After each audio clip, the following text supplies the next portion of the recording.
सदाशिवसमारम्भां शङ्कराचार्यमध्यमाम् अस्मदाचार्यपर्यन्तां वन्दे गुरुपरम्पराम्। તમારા માઇક્રોફોન બંધ રાખો. અધ્યાસ ભાષ્યમાં આપણે ગઈકાલે જોયું કેવી રીતે બે વિરુદ્ધ સ્વભાવવાળા વિરુદ્ધ ધર્મવાળા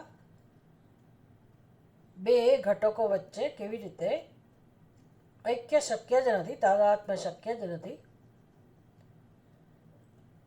એ બે વિષયોમાં તો તાદાત્મ્ય શક્ય નથી, પણ એના ધર્મોમાં એમાં પણ કોઈ રીતે તાદાત્મ્ય શક્ય નથી, અને છતાંય તાદાત્મ્ય થયેલું છે. એ બે જણા કોણ છે? તો કે યુષ્મત અને યુષ્મત પ્રત્યે ગોચર અને અસ્મત પ્રત્યે ગોચર. યુષ્મત પ્રત્યે ગોચર એટલે તું, અને અસ્મત પ્રત્યે ગોચર એટલે હું. અહીંયા હું અને આ પણ કહી શકાય, કારણ કે તું એટલે કોઈ વ્યક્તિની વાત નથી. આપણે તું શબ્દ હંમેશા આપણાથી ભિન્ન વ્યક્તિ માટે વાપરીએ છીએ. એટલે યુષ્મત તું એટલે હુંથી જે ભિન્ન છે એ દર્શાવવા માટે યુષ્મત શબ્દનો પ્રયોગ કર્યો છે, પણ જે તદ્દન ભિન્ન છે. હું ને તું જેમ અત્યંત ભિન્ન છે અને એકબીજાથી વિરુદ્ધ છે, ક્યારેય એ બંને એક જ સ્થળે હોઈ શકે નહીં. હું અને તું એ બે પ્રત્યય એવા છે, એ પ્રત્યય અને પછી એ પ્રત્યયથી જેની સમજ હોય, બંને જણા જે ક્યારેય એક જગ્યાએ હોય જ ના શકે. હું હંમેશા હું જ હોય. હું ને કોઈ તું ના કહે. હું ને બીજા લોકો તું કહે, પણ હું પોતે ક્યારેય પોતાને તું ના કહે. અને જે આપણા માટે તું છે એ ક્યારેય હું ના બની શકે. આમ બંને જે તદ્દન વિરુદ્ધ સ્વભાવવાળા છે, એમાં એક વિષય છે અને બીજું વિષયી છે. એટલે જેને આ કહીએ તું કહીએ એ વિષય છે, અને હું હંમેશા વિષયી છે. આ બંને તમઃ પ્રકાશવત અંધકાર અને પ્રકાશની જેમ અત્યંત વિરુદ્ધ સ્વભાવવાળા બંને, આ બંને વચ્ચે ઇતરેતર ભાવ અનુપપત્તિ એટલે ભૂલથી પણ કોઈ અંધકારને પ્રકાશ ના કહી શકે કે પ્રકાશને અંધકાર ના કહી શકે. બંને એટલા સ્પષ્ટ છે કે પ્રકાશ પ્રકાશ જ હોય, અંધકાર અંધકાર જ હોય. એટલે અંધકારની ઉપર તમે પ્રકાશનો અધ્યાસ ના કરી શકો, કે પછી પ્રકાશની ઉપર તમે અંધકારનો અધ્યાસ ના કરી શકો. તાદાત્મ્ય ના થઈ શકે. છીપોલીમાં ચાંદીનો અધ્યાસ થઈ શકે, દોરડામાં સર્પનો અધ્યાસ થઈ શકે, કારણ કે એમાં કંઈક સામાન્ય વસ્તુઓ પણ છે, સમાનતા છે. જેમ કે દોરડું અને સાપ એ બંનેની લંબાઈ, છીપોલી અને ચાંદી તો કે એમાં ચળકાટની સામ્યતા, એટલે ત્યાં અધ્યાસ થવાની સંભાવના છે. ત્યાં થઈ શકે, સમજી શકાય કે ભૂલથી દોરડાને સાપ સમજી લેવાય. ઘણીવાર સાપને દોરડું સમજી લેવાય, એવો અધ્યાસ હોય તોય મુશ્કેલી. દોરડાને સાપ સમજીએ તોય મુશ્કેલી, સાપને દોરડું સમજી લો તોય મુશ્કેલી, વધારે મુશ્કેલી ઉપરથી. પણ ત્યાં આવો ભ્રમ થવાની સંભાવના છે. આ પ્રકારનું તાદાત્મ્ય કે આ પ્રકારનો અધ્યાસ થવાની સંભાવના છે. પણ ક્યારેય કોઈ જીવનમાં કોઈ પણ ક્યારેય પણ ક્યાંય પણ પ્રકાશને અંધકાર રૂપે સમજી શકે કે અંધકારને પ્રકાશ સમજે એવું શક્ય જ નથી. આવો અધ્યાસ શક્ય જ નથી. ઇતરેતર ભાવ અનુપપત્તિ એટલે એકબીજાના જગ્યાએ એકબીજાને સમજવું એ શક્ય જ નથી. આ બહુ સ્પષ્ટ છે. ઇતિ સિદ્ધાયામ અને એટલું જ નહીં, તદ ધર્માણામ અપી સુતરામ, એ બંનેના ધર્મો એટલે પ્રકાશનો ધર્મ હોય, પ્રકાશનો ધર્મ પ્રકાશવું, અંધકારનો ધર્મ અંધકાર. કદાચ બહુ તો એ પ્રકાશ જેમ અત્યારે ઉનાળામાં એ ઉષ્ણતા વાળો હોય અને અંધકાર એનો ધર્મ એનાથી વિરુદ્ધ હોય, શીતળતા હોય. તો એવા ધર્મો વચ્ચે પણ કોઈ પ્રકારની ગેરસમજ થવાની સંભાવના નથી. એકબીજાના ભૂલથી તમે સમજી લો, શીતળતાને તમે ઉષ્ણતા સમજો કે ઉષ્ણતાને શીતળતા સમજો, એવું શક્ય નથી. ઇતિ અતઃ ઇતિ, અહીં સુધી આખું ભાષ્ય આવી રીતે સમજવાનું. યુષ્મત અસ્મત પ્રત્યય ગોચરયો વિષય વિષયિણો તમઃ પ્રકાશવદ વિરુદ્ધ સ્વભાવયો ઇતરેતર ભાવાનુપપત્તૌ સિદ્ધાયામ તદ્ધર્માણામપી સુતરામ ઇતરેતર ભાવ અનુપપત્તિ ઇતિ. ઇતિ એટલે આ પ્રમાણે જ છે, આવું જ છે. એટલે કે આ જ સિદ્ધાંત છે, આ જ સત્ય છે કે જ્યાં આ બંને વચ્ચે કોઈ ગેરસમજ થવાની સંભાવના નથી. કે ભૂલથી તમે પ્રકાશને અંધારું કહી દો અને અંધારાને પ્રકાશ કહી, આવી ભૂલ થવાની સંભાવના છે જ નહીં. ઇતરેતર ભાવ અનુપપત્તિ એટલે શું? એને ખોટી રીતે સમજી લેવું, એકને ખોટી રીતે સમજવું અને બીજાનું સ્વરૂપ સમજવું. જેમ કે દોરડો અને સાપ, એમાં ઇતરેતર ભાવ ઉપપત્તિ, કે ભાઈ દોરડાને સાપ સમજી શકાય, દોરડાની જગ્યાએ સાપને સમજીને એ દોરડાની ગેરસમજ ઉત્પન્ન થઈ શકે અને ત્યાં ભ્રમ સર્જાઈ શકે અને પછી એમાંથી તાદાત્મ્ય પણ થાય. પણ આ બે વચ્ચે વિષય અને વિષયી, વિષયી એટલે હું આત્મા અને વિષય એટલે અનાત્મા. એક અસ્મત પ્રત્યય, જેને હું હંમેશા જે આત્મા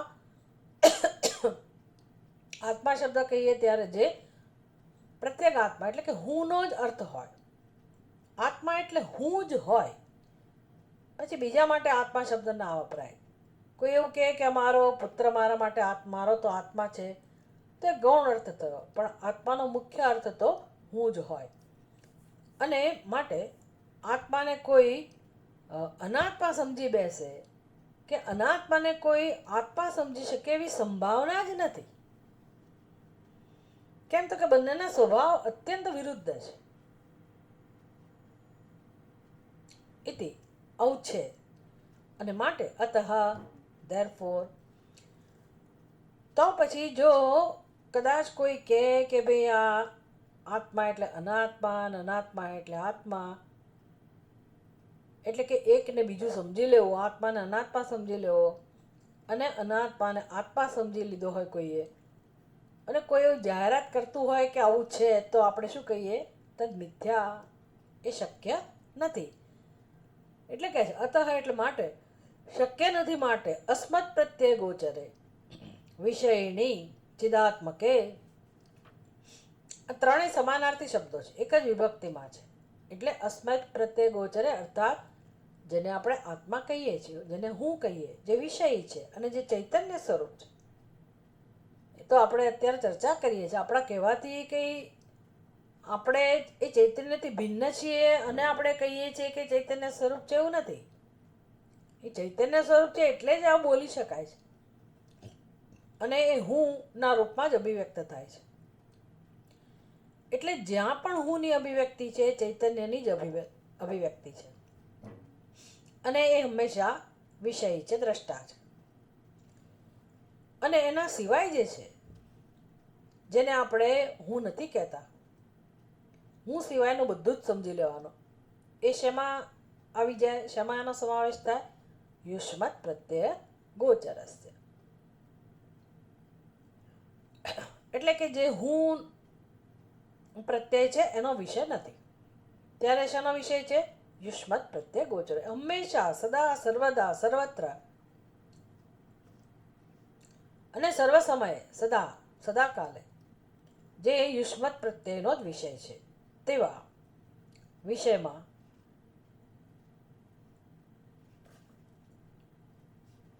વિષયસ્ય તદ્ધર્માણામ ચ અધ્યાસઃ, એટલે આવા ચૈતન્યમાં આત્મામાં અનાત્માનો ભ્રમ પણ શક્ય નથી અને અનાત્માના ધર્મોનો પણ ભ્રમ શક્ય નથી, અધ્યાસ શક્ય નથી.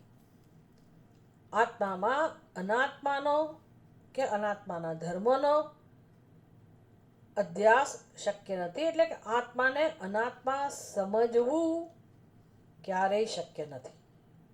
એવો ભ્રમ હોય જ ના શકે, થઈ જ ના શકે, એવી સંભાવના જ નથી. એટલું જ નહીં, ચૈતન્યમાં અનાત્માના ધર્મો પણ ક્યારેય લાગુ પડતા નથી અને માટે ત્યાં પણ ભ્રમ થઈ શકવાની સંભાવના નથી, થઈ શકે એમ જ નથી. બીજી બાજુ તદ્વિપર્યેણ વિષયિણ તદ્ધર્માણામ ચ, વિષયિણ એટલે કોણ? ચૈતન્ય. ચૈતન્ય અને એના ધર્મો. ચૈતન્ય એટલે આત્મા, આત્માના ધર્મો અસ્થિભાતિ પ્રિય, એનો પણ અનાત્મામાં અધ્યાસ શક્ય નથી. એટલે કે અનાત્માને પણ ભૂલથી આત્મા સમજી ના શકાય. અનાત્મામાં આત્માનો ભ્રમ ના જન્મે. ક્લિપ મારા કરતા જુદી છે કે આ ઘડો મારા કરતા જુદો છે, અનાત્મા છે, તો ક્યારેય એવો ભ્રમ શક્ય નથી કે આ ઘડો હું હોઉં. કોઈ એવું કહે કે ઘડો હું, તો પછી આપણે એની સાથે ના રહીએ, એને આપણી સાથે ના રાખીએ. આવો ભ્રમ શક્ય જ નથી. એટલે કે છે અનાત્મામાં વિષયમાં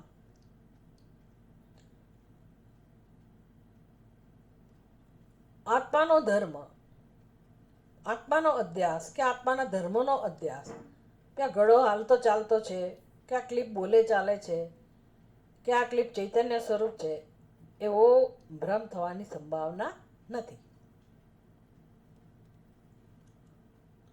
આમ અરસપરસ આત્માને અનાત્મા સમજવો કે અનાત્માને આત્મા સમજવો એ શક્ય નથી, અને આત્માના ધર્મોને અનાત્માના ધર્મો કહેવા કે અનાત્માના ધર્મોને આત્માના ધર્મો કહેવા એ પણ શક્ય નથી. અધ્યાસઃ મિથ્યા ઇતિ ભવિતુમ યુક્તમ.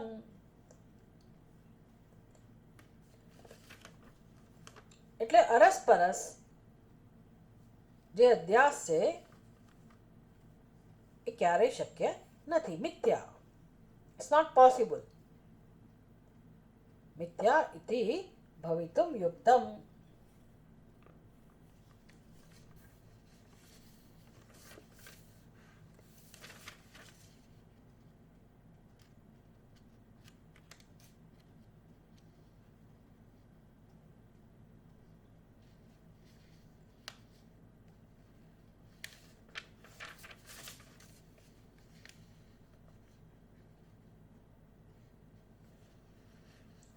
ભવિતુમ ન યુક્તમ.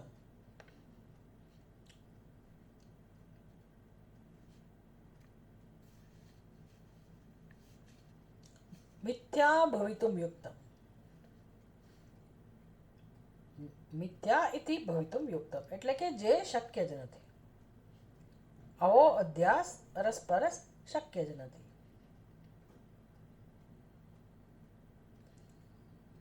હવે શરૂ થાય છે આગળ. તથાપી છતાં પણ, એટલે પહેલું આપણને એક સ્પષ્ટ થઈ જાય ને, ક્લિયર થઈ જાય કે આવો ભ્રમ શક્ય જ નથી. બે વિરુદ્ધ સ્વભાવવાળા આત્મા અને અનાત્મા, વિષય અને વિષય, એ બે વચ્ચે ક્યારેય ભ્રમ થવાની સંભાવના છે જ નહીં. એટલે એ બંને એક બની શકે એવું શક્ય જ નથી.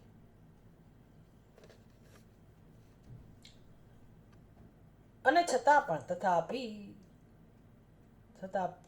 એટલે છતાં પણ, અન્યોન્યસ્મિન અન્યોન્ય આત્મકતા, પહેલાં આટલું સમજીએ. અન્યોન્યસ્મિન પરસ્પર. અન્યોન્યોસ્મિન એટલે પરસ્પર.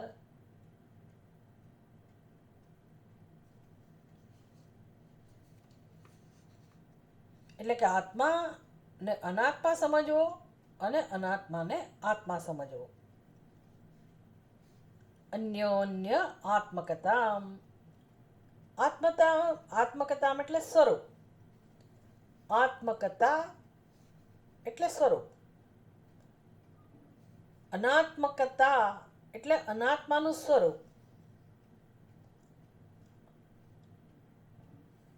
આત્મા જે અનાત્મા છે એને આત્મા સમજવો. એટલે અનાત્મામાં આત્મકતા, આત્માની આત્મકતા એટલે કે આત્માનું સ્વરૂપ. અનાત્માને આત્મા સમજવો. અને આત્મા એમાં અનાત્મકતા. અનાત્મકતા એટલે અનાત્મ સ્વરૂપ. તો આત્માને અનાત્મા સ્વરૂપ સમજવો એને કહેવાય અન્યોન્ય આત્મકતા. બીજું અન્યોન્ય ધર્માંશ્ચ એટલે એકબીજાનો એકબીજા ઉપર અધ્યાસ. અન્યોન્યસ્મિન અન્યોન્યાત્મકતામ અધ્યસ્ય એટલે કે આવો અધ્યારોપ કરીને, આવી રીતે ખોટી રીતે સમજીને, આત્માને અનાત્મા સમજીને, અનાત્માને આત્મા સમજીને. એટલું જ નહીં, અન્યોન્ય ધર્માંશ્ચ અધ્યસ્ય. ચા એટલે વધુમાં. અન્યોન્ય ધર્મામ એકના ધર્મનો અધ્યાસ બીજા ઉપર એટલે કે આત્માના ધર્મનો અધ્યાસ અનાત્મા ઉપર અને અનાત્માના ધર્મનો અધ્યાસ આત્મા ઉપર. અધ્યસ્ય આવો અધ્યારોપ કરીને. એટલે આત્મા એટલે જે ચૈતન્ય સ્વરૂપ છે, જ્ઞાન સ્વરૂપ છે. અનાત્મા જે જડ છે. છતાંય એ આત્માને અનાત્મા સમજવો અને અનાત્માને આત્મા સમજવો. આ પરસ્પર અન્યોન્યસ્મિન અધ્યાસ થયો. પછી ધર્મનો અધ્યાસ. ધર્મનો અધ્યાસ એટલે શું? તો કે અનાત્માનો ધર્મ છે જાડ્ય, અનાત્માનો ધર્મ હોય આકાર, નામ, રૂપ વગેરે.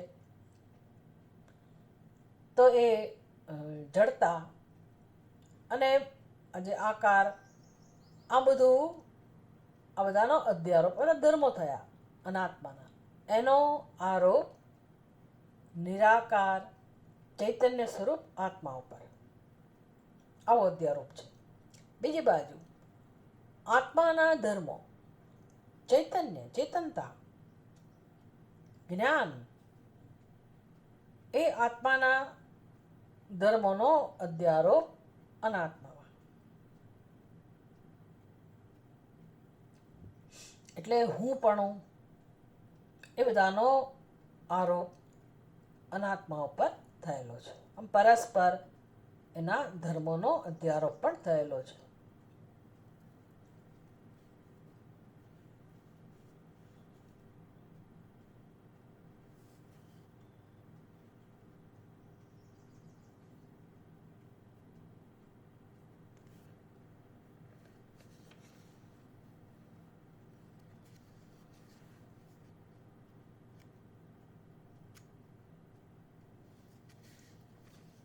ધર્મી છે એક અને બીજું ધર્મ છે.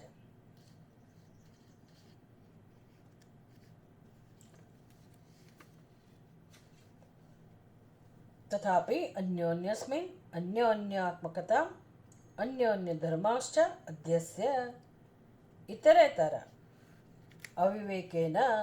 એકબીજા ઉપર આવો અધ્યારોપ કરીને, પરસ્પર આવો અધ્યારોપ કરીને હવે શું થયું? અધ્યારોપ થયો એટલે અવિવેક ઉત્પન્ન થયો. હવે અવિવેક કહેવાય. આવું થયું હોય તો એને અવિવેક કહેવાય. કોઈ કે દોરડાને સાપ સમજી લીધો, કે છીપોલીને ચાંદી સમજી લીધી, કે પછી અગ્નિનો ગોળો સમજી લીધો, તો એનો અર્થ છે એ નિર્ણય જે છે એમાં અવિવેક છે. અવિવેક એટલે શું? બે વસ્તુઓ ભળી ગઈ છે. છિપોલીનો નિર્ણય, ચાંદીનો નિર્ણય છિપોલીમાં છે તો એમાં અવિવેક છે. ચાંદી અને છિપોલી બે વસ્તુ ભળી ગઈ છે.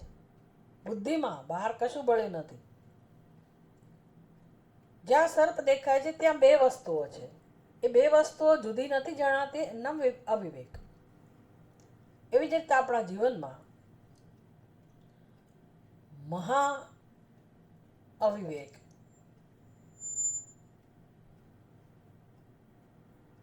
પાયાનો અવિવેક અહંકારમાં છે. આવી ઘટના બનેલી છે.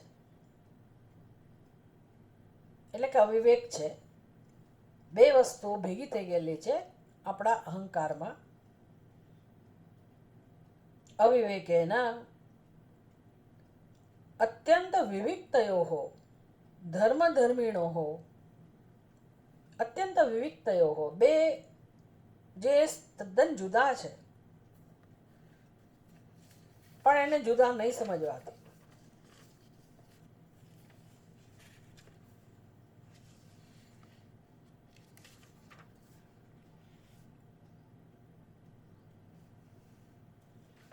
બંનેને જેવા છે એવા નહીં સમજવાને કારણે અત્યંત વિવિક્ત યોહો ધર્મધર્મિણોઃ.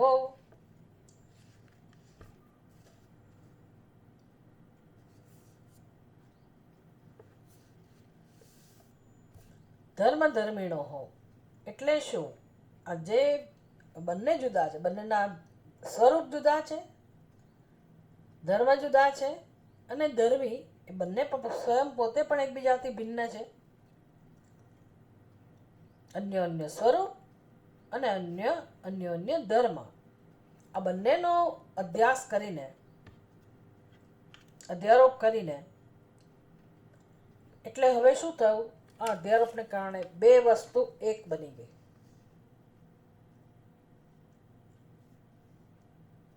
ઇતરેતર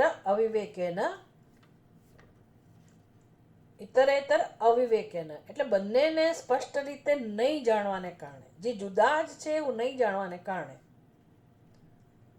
અને જુદા તો જવા દો, અત્યંત જુદા, ક્યારેય ભેગા ના થઈ શકે એવા અત્યંત વિવિક્તયોઃ, બે હંમેશા છૂટા છે. કોણ બે જણા? ધર્મ અને ધર્મી. એટલે એક વિષય અને બીજું વિષયી, એક અનાત્મા અને બીજું આત્મા. આ બંને જે એકદમ અત્યંત ભિન્ન છે એકબીજાથી, એવો વિવેક નહીં રહેવાને કારણે પછી જે નિર્ણય જન્મે એ નિર્ણયને કહેવાય મિથ્યા જ્ઞાન. મિથ્યા જ્ઞાન એટલે દોરડાને તમે સાપ સમજી લો તો એ મિથ્યા જ્ઞાન થયું. ચાંદીને તમે છિપોલી કહો તો મિથ્યા જ્ઞાન થયું. એવી રીતે આપણી બુદ્ધિમાં જે અહંકાર છે, એટલે હવે પોતાના અહંકારને બધા સમજી શકે છે. અહંકાર એટલે આપણે વ્યવહારમાં જે અહંકારની વાત કરીએ છીએ એ નહીં. અહંકાર એટલે હું વિશેનો મારો નિર્ણય. દરેકની બુદ્ધિમાં હું વિશેનો પોતાનો નિર્ણય હોય છે. આ નિર્ણય એટલે અહંકાર. શ્રુતિ કહે છે કે દરેક નું સત્ય બ્રહ્મ છે. એટલે એક જ બ્રહ્મ છે, પણ એ બ્રહ્મ વિશે એવો નિર્ણય છે કે હું જીવ છું. આ અહંકાર થયો. અને એ અહંકાર એટલે કે આપણી હું વિશેની સમજ, એને કહેવાય મિથ્યા જ્ઞાન. હું વિશેનો જે ખ્યાલ છે એને કહેવાય મિથ્યા જ્ઞાન. હવે એ મિથ્યા જ્ઞાનને કારણે પછી આગળ અનર્થની પરંપરા સર્જાય. મિથ્યા જ્ઞાન નિમિત્ત, અનિમિત્ત બની ગયો જીવનમાં. અને એને કારણે સત્યાનૃતે મિથુની કૃત્ય, સાચું સત્ય અને અનૃત જે સત્ય નથી. એકની સત્તા એવી છે કે જે હંમેશા જ છે અને બીજાની સત્તા એવી છે કે જે નથી. એ બંને જણા વચ્ચે મિથુની કૃત્ય. મિથુની કૃત્ય એટલે બંનેને ભેગા કરી દેવા. સત્યાનૃતે મિથુની કૃત્ય. આવું આપણી બુદ્ધિમાં આવું કાર્ય થયું છે. મિથુનીકરણ થયું છે બુદ્ધિમાં. કોનું બેનું? ચૈતન્ય સ્વરૂપ આત્માનું અને આ જડ અનાત્માનું ઉપાધિનું. બંને ભેગા થઈને હવે જે આગળ આપણો વ્યવહાર ચાલે છે એનું સ્વરૂપ કેવું છે? અહમ ઇદમ. અહમ ઇદમ, હું આ છું. અહમ ઇદમ એટલે કે ભાઈ હું એટલે કોણ? હવે હુંની વ્યાખ્યા જ ના થઈ શકે.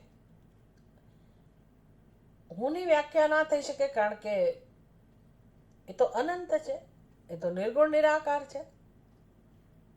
એમાં તો કોઈ નામરૂપ નથી, એમાં કોઈ મર્યાદા નથી, એને માપી શકાય એવું જ નથી, એનું વર્ણન થઈ શકે એવું નથી. છતાં પણ આપણી બુદ્ધિમાં એવો ખ્યાલ છે કે હું એટલે આ.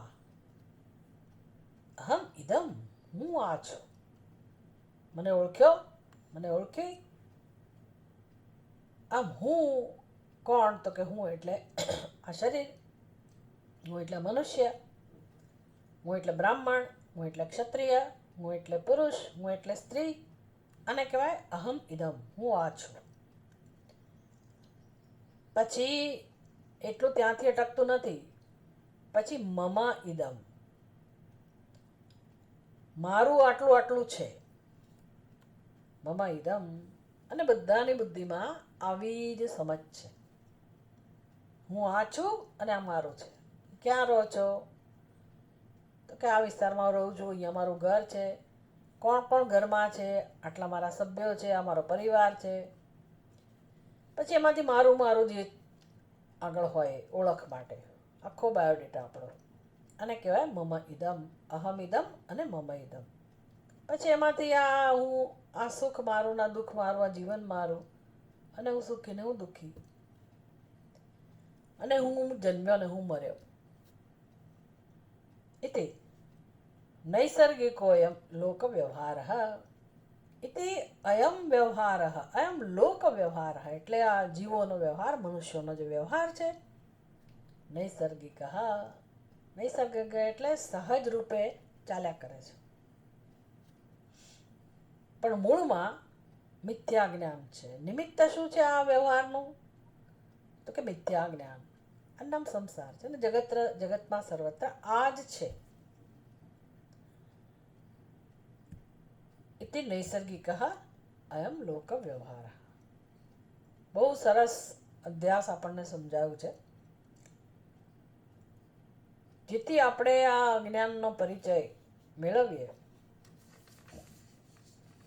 આટલું સમજવા માટે આપણા પાસે ઘણી બધી ફુરસત હોવી જોઈએ.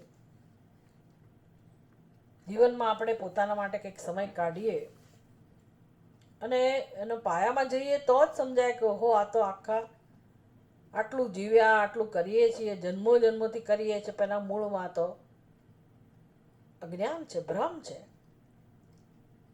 અને તો પછી શાસ્ત્ર કહે છે, વાત સાચી જ હોય, બ્રહ્મ સત્ય જગત મિથ્યા. વાત સાચી જ છે. કારણ કે હું કોણ છું એ પણ સત્ય નથી, એ ખ્યાલ સત્ય નથી, અને એમાંથી જન્મેલું મારું એ પણ સત્ય નથી. તો પછી જીવનમાં ગમે તે કર્યું હોય, ગમે તે પ્રાપ્ત કરતા હોઈએ, અને તો પછી જન્મ મૃત્યુ પણ મારા નથી, એટલે કશું સાચું નથી. કોઈનો જન્મ નથી, કોઈનો મૃત્યુ નથી. તો જગત શું છે? જીવ શું છે? ઈશ્વર શું છે? આ બધું શેમાંથી જન્મેલું છે? જીવ, જગત, ઈશ્વર, બધા ખ્યાલ શેમાંથી જન્મેલા છે? આ અધ્યાસમાંથી, આવા અજ્ઞાનમાંથી. એટલે હવે એવું છે કે આ જ જગતમાં આપણે તો રહેવાનું છે, બીજું કંઈ જગત છે નહીં.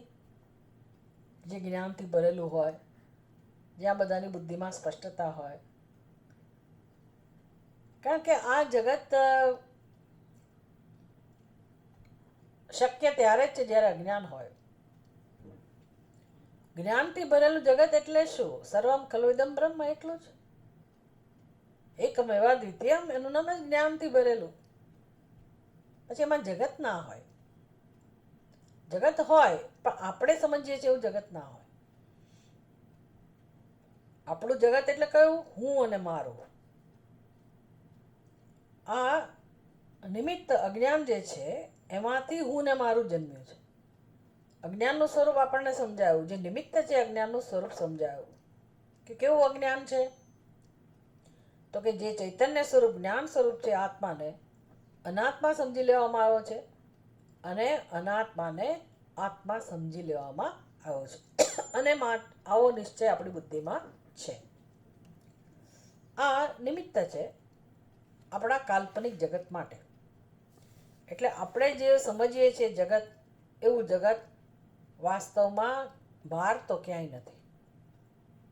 બહાર જે જગત છે એ જગત એટલે બહારનું જગત એટલે કયું જગત? તો કે આપણી ઉપાધિ એ બહારનું જગત થયું. સર્વ કોઈ ઉપાધિ એ બહારનું જગત થયું. પણ એ ઉપાધિમાં કોઈ ભેદ નથી. ઉપાધિમાં કોઈ ભેદ નથી. ઉપાધિ માત્ર સર્જન છે, કાર્ય છે. કોનું છે? 5 મહાભૂતનું કાર્ય છે. અને એમાં કોઈ પ્રકારનો ભેદ નથી. ઉપાધિના સ્તરે ક્યાંય કોઈ પ્રકારનો ભેદ નથી. એટલે એ જગત ભલેલું, એ જગત દુઃખનું કારણ નથી. અને એનું અધિષ્ઠાન છે અસ્તિવાદી પ્રિય પરમાત્મા, એ પણ એક છે. એ જ બધા જીવના રૂપમાં અભિવ્યક્ત થયેલો છે. એટલે ત્યાં પણ દુઃખ નથી, ત્યાં પણ બંધન નથી. ઉપાધિનો સ્વભાવ છે પરિવર્તનશીલતા, તો એના સ્વભાવ પ્રમાણે એનો વ્યવહાર થાય છે, એનું સંચાલન થાય છે પ્રકૃતિ દ્વારા. અને ચૈતન્ય તો અવિનાશી છે, એનો જન્મ મૃત્યુ નથી. અને આપણી બુદ્ધિમાં સુખ દુઃખ, સુખી દુઃખી, જન્મ મૃત્યુ, હું મારું, આવી જે સમજ છે, અને એમાંથી જે પ્રવૃત્તિ જન્મે છે, કર્મો જન્મે છે, અને સમસ્ત જીવન આપણું એમાં જ વ્યતીત થઈ જાય છે, જેમાં કોઈ સત્યતા નથી, એવા ખ્યાલના આધારે.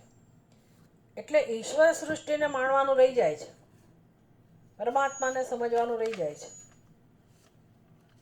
અને આપણા ખ્યાલોને આપણે વળગી રહીએ છીએ અને સત્યતા આપીએ છીએ, અને મળે છે દુઃખ. એટલે અધ્યાસ ભાષ્ય સમજવું અત્યંત જરૂરી છે. હવે આગળ આપણી પાસે જે પુસ્તક છે એમાં 27મા પાના ઉપર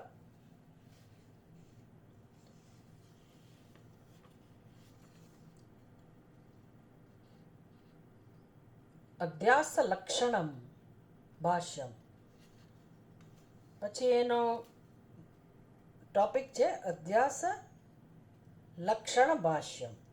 એટલે કેવું સ્વરૂપ છે અધ્યાસનું? આહ કોયમ અધ્યાસ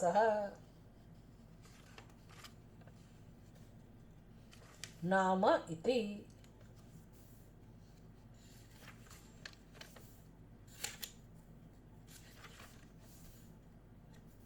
32મા પાના ઉપર, 27માંથી સીધા 32મા પાના ઉપર. આહ કોયમ અધ્યાસો નામ ઇતિ. તો એનું પણ પ્રિન્ટ આઉટ આપણી પાસે છે. પાછળની બાજુ જે છે અધ્યાસ લક્ષણ ભાષ્યમ, એ તમે લોકો વાંચી શકો. આહ કોયમ અધ્યાસો નામ ઇતિ ઉચ્યતે સ્મૃતિરૂપઃ પરત્ર પૂર્વદૃષ્ટાવભાસઃ.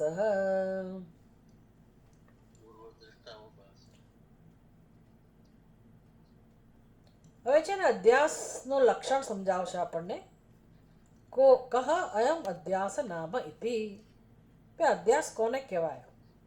અધ્યાસ શેમાંથી જન્મે છે? તમે માઇક્રોફોન બંધ રાખો. કોયમ અધ્યાસ નામ ઇતિ. તમારો અધ્યાસ શેમાંથી જન્મે છે? અધ્યાસ શેમાંથી જન્મે? અધ્યાસનું સ્વરૂપ શું છે? કહ અયમ અધ્યાસ નામ ઇતિ. અધ્યાસની વ્યાખ્યા શું કરશો?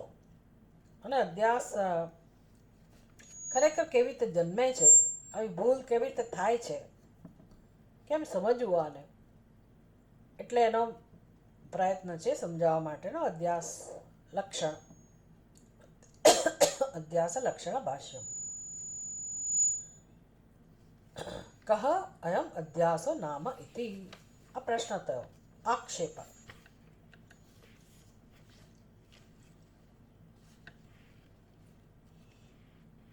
હવે એનો ઉત્તર આપે છે. ઉચ્યતે એટલે સમજાવે છે, એની વ્યાખ્યા કરી અધ્યાસની.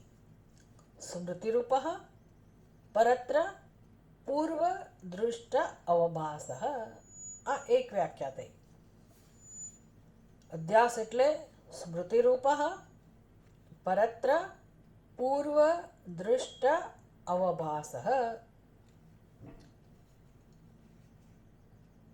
વ્યવહારમાં આવો અધ્યાસ થતો હોય છે. એટલે એના આધારે, એના અનુભવના આધારે, દ્રષ્ટાંતના આધારે આપણી બુદ્ધિમાં જે અધ્યાસ છે, ભ્રમ છે, એ સમજાવવાનો પ્રયાસ છે. એક વ્યાખ્યા કરી સ્મૃતિરૂપ, જેની યાદ હોય આપણને, ભૂતકાળમાં જે કંઈ આપણે જોયું હોય, જેનું જ્ઞાન હોય, અનુભવ હોય, અને એની સ્મૃતિ એમાંથી જન્મી હોય. એટલે એક સ્મૃતિરૂપ પૂર્વ દૃષ્ટ, પહેલા જે જોયું હોય એની જે યાદ હોય આપણી બુદ્ધિમાં, એને અવભાસ, પરત્ર અવભાસ, એને બીજામાં જોવું. આપણી બુદ્ધિમાં જે કંઈ સ્મૃતિ હોય પૂર્વના અનુભવને કારણે, અન્યત્ર એને અનુરૂપ જોવું. પૂર્વદૃષ્ટ પરત્ર અવભાસ.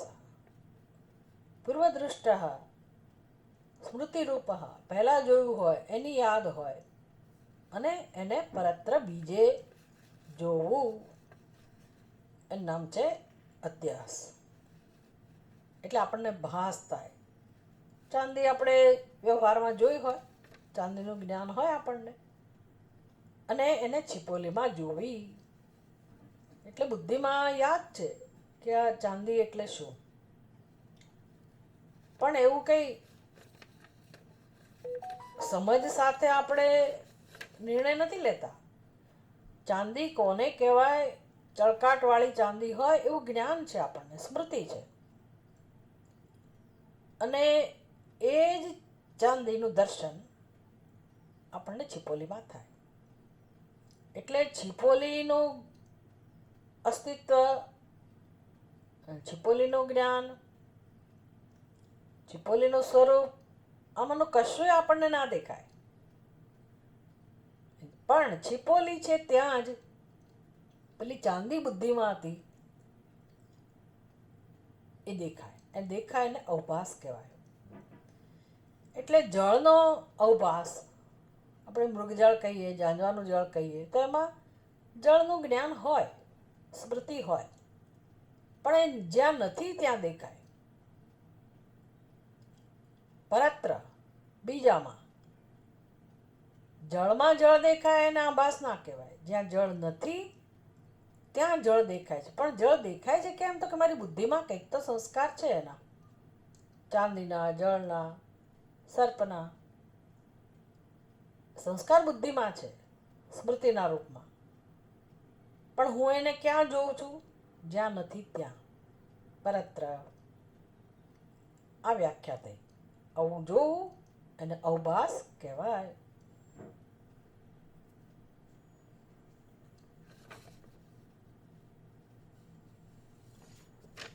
આમાં જુદી જુદી વ્યાખ્યાઓ. તમ કેચિત અન્યત્ર અન્ય ધર્મ અધ્યાસઃ ઇતિ વદન્તિ. કેચિત્તુ યત્ર યદ અધ્યાસઃ તદ વિવેક આગ્રહ નિબંધનઃ ભ્રમઃ ઇતિ. અન્યે તુ યત્ર યદ અધ્યાસઃ તસ્યૈવ વિપરીત ધર્મત્વ કલ્પનાનામ આચક્ષતે. ઘણી બધી વ્યાખ્યાઓ કરે છે. ઘણા લોકો જુદી જુદી રીતે અધ્યાસને સમજાવે છે. કેટલાક લોકો કહે છે તમ કેચિત, કેટલાક લોકોનું કહેવું છે અન્યત્ર અન્ય ધર્મ અધ્યાસઃ ઇતિ. અન્યત્ર અન્ય ધર્મ, अन्यमा अन्य ने जोवू. अन्य में अन्य धर्म के आरोप को अध्यास कहते हैं. કેટલાક લોકો કહે છે કે ભાઈ અન્યમાં અન્યના ધર્મને જોવું, આરોપ કરવો એના અધ્યાસ. એટલે એકને બીજા રીતે જોવું, દોરડાને સાપ રૂપે જોવો, અન્યને અન્ય રૂપે જોવું, એનું નામ અધ્યાસ. ભ્રમ.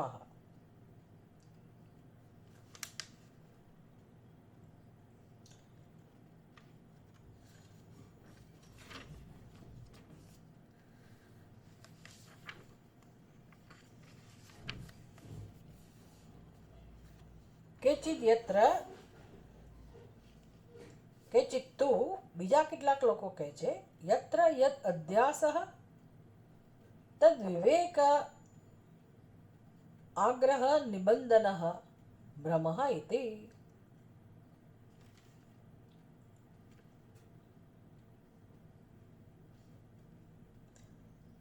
જેમાં જેનો અધ્યાસ છે, યત્ર યદ અધ્યાસઃ તદ વિવેક અગ્રહ નિબંધનઃ.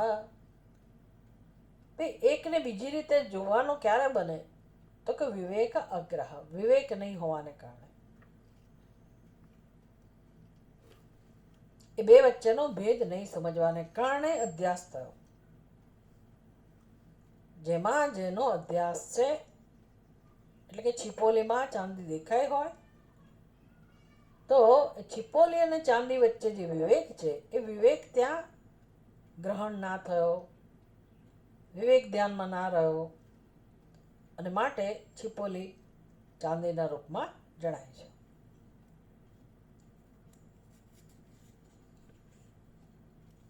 તો આનું નામ અધ્યાસ. એ બંને વચ્ચેનો ભેદ નહીં સમજવાથી જે ભ્રમ થયો એનું નામ અધ્યાસ. બીજી વ્યાખ્યા હતી અન્ય તો યત્ર યદ અધ્યાસઃ તસ્યૈવ વિપરીત ધર્મત્વ કલ્પનામ આચક્ષતે ઇતિ. બીજા લોકો અન્ય તો બીજા લોકો શું કહે છે યત્ર યદ અધ્યાસઃ, જ્યાં જેનો અધ્યારોપ થયો છે, જ્યાં જેનો ભ્રમ થયો છે, એટલે દોરડામાં સર્પનો ભ્રમ થયો, છીપોલીમાં ચાંદીનો ભ્રમ થયો. યત્ર યદ અધ્યાસ તસ્યૈવ વિપરીત ધર્મત્વ કલ્પનામ. જેમાં જેનો અધ્યારોપ થયો એટલે શું થયું તો કે એમાં એણે વિરુદ્ધ ધર્મની કલ્પના કરી. એટલે દોરડામાં સાપની કલ્પના કરી, દોરડાથી વિરુદ્ધ સ્વભાવ જેનો છે એવા સાપની કલ્પના કરવી, આનું નામ ભ્રમ, આનું નામ અધ્યાસ. આવી વ્યાખ્યા કરી. વિરુદ્ધ ધર્મની કલ્પના કરવી, વિરુદ્ધ ધર્મત્વ કલ્પના, વિરુદ્ધ ધર્મ વાળા પદાર્થની કલ્પના કરવી. એટલે ચાંદીનો ધર્મ જુદો છે પણ તમે એને છીપોલીમાં જુઓ, એટલે કે વિરુદ્ધ ધર્મવાળા ભાવની કલ્પના કરવી એનું નામ અધ્યાસ. આટલી ભલે ગમે તેટલી વ્યાખ્યાઓ હોય, ભાષ્યકાર કહે છે સર્વથા અપી, કોઈ પણ રીતે તમે સમજાવો, સર્વથા અપી તું અન્યસ્ય અન્ય ધર્મ અવભાસતામ ન વ્યભિચરતી. કોઈ પણ વ્યાખ્યા કરો એમાં આટલો તો સાર છે જ કે બીજાને જોવું, એક વસ્તુને બીજી રીતે જોવી. આપણી ભાષામાં, ગુજરાતી ભાષામાં, અન્યસ્ય અન્ય ધર્મ અવભાસતામ. અન્યસ્ય એટલે હવે સાપને ક્યાં જોઈએ છે? તો કે દોરડામાં. એટલે સાપ નથી, સર્પ નથી, એને જોવો. ક્યાં જોવો? જ્યાં સર્પ નથી ત્યાં, દોરડામાં. અન્યસ્ય અન્ય ધર્મ અવભાસતામ. છીપોલી માં ચાંદી જોવી, એટલે જ્યાં ચાંદી નથી ત્યાં ચાંદીના ધર્મને જોવો, જ્યાં સર્પ નથી ત્યાં સર્પના ધર્મને જોવો. એને કહેવાય અન્યસ્ય અન્ય ધર્મ અવભાસતામ. જ્યાં જે નથી તે જોવું, જ્યાં જે નથી તે જોવું, એનું નામ અધ્યાસ. આ જે મુખ્ય લક્ષણ થયું, અન્યસ્ય અન્ય ધર્મ અવભાસતામ ન વ્યભિચરતી. આ તો બધી વ્યાખ્યામાં આવી જ જાય છે. ન વ્યભિચરતી એટલે તો સમાન છે. જેટલી વ્યાખ્યા કરી આ લોકોએ અધ્યાસની, એ બધામાં આટલું તો સામાન્ય છે કે જે નથી તે ત્યાં દેખાવું, એનું નામ અધ્યાસ. તથા ચ લોક અનુભવ, અને બધાનો અનુભવ પણ છે. કેવો અનુભવ છે? શુક્તિકાહી રજતવદ અવભાસતે એકચંદ્ર સદ્વિતીયવદ ઇતિ. શુક્તિકાહી રજતવદ ભાસતે એટલે છીપોલી જે છે એ જ ચાંદીના રૂપમાં દેખાય છે.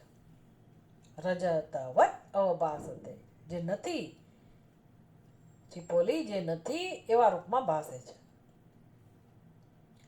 બીજી રીતે ચાંદી જ્યાં નથી ત્યાં ભાસે છે, છીપોલી જે નથી એવા રૂપમાં ભાસે છે. એકચંદ્ર સદ્વિતીયવત ઇતિ. બીજું દૃષ્ટાંત આપો. એકચંદ્ર સદ્વિતીયવત, એક જ ચંદ્રમાં હોય છતાં બે ચંદ્ર હોય એવું જણાય. હવે આપણને અનુભવ ના હોય, પણ જેને આંખની તકલીફ હોય, મોતિયો આવ્યો હોય, ત્યારે એને બે જણાય. એક ચંદ્રની જગ્યાએ બે જણાય. તો હવે જેને આંખમાં તકલીફ નથી એ લોકો તો જાણે જ છે કે સત્ય શું છે. પણ એક જ છે છતાંય બે દેખાવા. જ્યાં નથી બીજો ચંદ્રમાં છતાંય દેખાવો. અને એક ચંદ્રને જ બે ચંદ્ર જોવા. ચંદ્ર જ ના હોત તો ત્યાં બે ના દેખાત, બે દેખવાનો પ્રશ્ન નહોતો. પણ એક જ ચંદ્રને બે ચંદ્રના રૂપમાં જોવા, અન્નમ અધ્યાસ. એટલે આ લોક સમાજમાં આ અનુભવ છે. હવે આગળ વધશે આ ભાષ્ય, અધ્યાસ ભાષ્ય, પછી અધ્યાસ લક્ષણ ભાષ્ય, હવે અધ્યાસ સંભાવના ભાષ્ય. એ આપણે આવતીકાલે જોઈશું. ઓમ પૂર્ણમદ પૂર્ણમિદમ પૂર્ણાત પૂર્ણમુદચ્યતે પૂર્ણસ્ય પૂર્ણમાદાય પૂર્ણમેવાવશિષ્યતે. ઓમ શાંતિ શાંતિ શાંતિ. હરિ ઓમ. શ્રી ગુરુભ્યો નમઃ. હરિ ઓમ.